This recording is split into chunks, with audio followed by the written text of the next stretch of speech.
Now, for many African countries, attracting foreign investment has always been a challenge. And now it's become even more difficult with an economic downturn in Europe and the United States. So here's how some African countries have responded. They've set up what are known as free trade zones. These are places where multinationals can come in, set up shop, and in some cases pay little or sometimes no tax at all. It really does beg the question, what's in it for the ordinary African?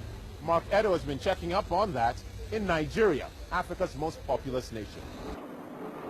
In Lagos, they hope this will be the road to economic success. The Lekki Free Trade Zone is being carved out of thousands of hectares of untamed land near the coast of Nigeria's commercial capital. The first part is 3,000 hectares. They call Shola Oworu the Empress of the zone. This former city banker is in charge of creating what she believes will become the Dubai of West Africa. The idea is actually to create a new model city, not just industrial, also a residential commercial area, so that you have a self-sustaining city. While Lagos State is providing the land, a Chinese consortium is responsible for the actual construction. And there's a lot to build. The zone will have its own international airport, deep sea port, and its own water, power and sewage systems. The idea is to have the zone as a catalyst for economic development in Lagos State, diversify the economy. We would want to attract foreign direct investments into Lagos State. There are 23 other free trade zones in Nigeria, all vying for the attentions of international investors. But the Lekki Free Trade Zone here in Lagos has one big advantage: size.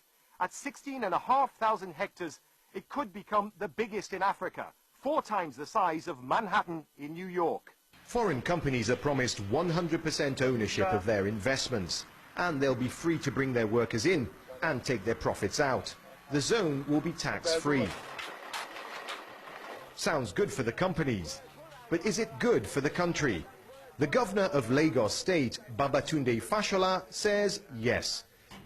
Every time we import goods, we invariably, without knowing it, export jobs, because we keep those industries offshore, away from our economy, busy.